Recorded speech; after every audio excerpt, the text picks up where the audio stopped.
Hey guys, welcome back to my another blog. I hope आप लोग बहुत अच्छे होंगे। मैं भी बहुत अच्छी हूँ। आज मैं फिफ्थ टॉपिक पढ़ाने चल रही हूँ, role of responsibility annum, code of ethics, role of counsellor. तीनों चैप्टर का एक में मैं आज रिवीजन करवाऊँगी, आप लोग को पढ़ाऊँगी, क्योंकि ये छोटा चैप्टर है, ज़्यादा बड़ा नहीं है, तो अलग अलग वीडियो में देने का कोई मतलब नहीं होता है। तो इसलिए मैं तीनों में एक करके मैं आप लोग को पढ़ा दूँगी। ओके, फिर कल से स्टार्ट होगा न्यूट्रिशन। तो आज हम यही पढ़ेंगे, role of responsibility annum, code of ethics ANM और role of counsellor ANM. Okay, तो देर न करते हुए शुरू करते हैं। सबसे पहला है, ये देखिए, काउंसलर की नियम, जिम्मेदारी और आचार संहिता, मतलब role of counsellor. Role of counsellor क्या होता है ये पढ़ेंगे। रूल ऑफ काउंसलर, मुख्य नियम, गोपनीयता बनाए रखें। मतलब काउंसलर का काम क्या होता है, गोपनीयता बनाए। क्लाइंट की जानकारी किसी को साझा न करें, मतलब जो क्लाइंट आपको, जो पेशेंट आपको कोई जानकारी बता रहा है उसे वो किसी को ना बताएं। फिर निरक्षर रहें, किसी भी प्रकार का पक्षपात नहीं करना चाहिए। सम्मानपूर्ण व्यवहार, क्लाइंट की भावनाओं का सम्मान करना चाहिए। सक्रिय सुनना, ध्यान से बिना टोके सुनना चाहिए। समय पर सेशन, प्रोफेशनल तरीके से काम करना चाहिए। पेशेवर सीमा, क्लाइंट से निजी भावनात्मक संबंध न रखना। तो काउंसलर ऑफ नियम पढ़ लिए हैं, यही है काउंसलर ऑफ नियम। तो फिर है काउंसलर की जिम्मेदारी, रिस्पॉन्सिबिलिटी ऑफ एनम भी बोल देंगे इसे।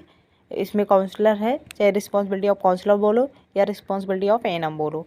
तो इसकी मुख्य जिम्मेदारी पढ़ेंगे। क्लाइंट की भलाई को प्राथमिकता देना चाहिए, मतलब जो क्लाइंट बोल रहा है उसको प्राथमिकता देना चाहिए, ना कि आपको दूसरा काम करना चाहिए। सही और वैज्ञानिक जानकारी देना चाहिए पेशेंट को। समस्याओं को समझना, सहायता करना चाहिए। पेशेंट की जो समस्या है उसको समझना चाहिए और सहायता करना चाहिए। सुनिश्चित और आरामदायक माहौल बनाना चाहिए।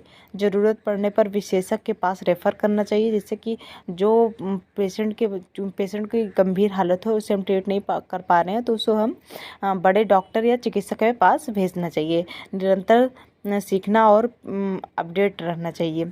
फिर है कोड ऑफ एथिक्स, ये देख लीजिए। रोल ऑफ रिस्पॉन्सिबिलिटी आप पढ़ेंगे, कोड ऑफ एथिक्स, नैतिक सिद्धांत। इसमें है पहला, गोपनीयता।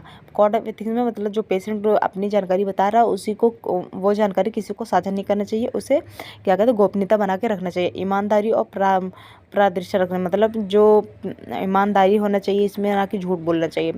और क्लाइंट को किसी भी तरह को किसी नुकसान नहीं पहुंचाना चाहिए। डू नो हार्म, मतलब कोई भी प्रकार की पेशेंट को दिक्कत नहीं होनी चाहिए। न्याय और सम्मान, किसी भी आधार पर भेदभाव नहीं करना चाहिए।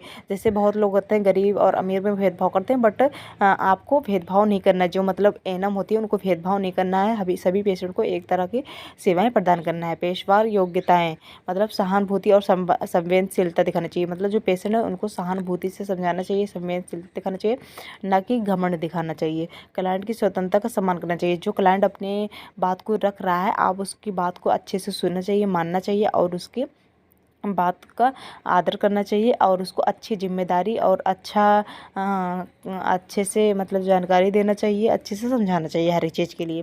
फिर एक लाइन में पढ़ेंगे, रूल क्या था। रूल देखिए, सम्मान करना चाहिए, समझ करना चाहिए, सुनना, नैतिकता, गोपनीयता। रिस्पॉन्सिबिलिटी में क्या था, क्लाइंट की भलाई, सही मार्गदर्शन, रेफर, सहानुभूति। और एथिक्स में क्या होता है, गोपनीयता, ईमानदारी, न्याय, सहानुभूति। तो गाइस, मेरा वीडियो आप लोग को पसंद आया, प्लीज़ लाइक, सब्सक्राइब, शेयर कीजिएगा। जो मेरे चैनल पे नए हैं वो चैनल को सब्सक्राइब कर लीजिएगा। एंड मिलते हैं अपने नेक्स्ट वीडियो में नेक्स्ट टॉपिक के साथ, न्यूट्रिशन। तो आशा है आप लोगों को कम्युनिटी हेल्थ नर्सिंग समझ में आ ही गई होगी। आज से कम्युनिटी हेल्थ नर्सिंग समाप्त हुई है, कल से हम न्यूट्रिशन स्टार्ट करेंगे। Okay, bye bye. चैनल को सब्सक्राइब कर लीजिएगा।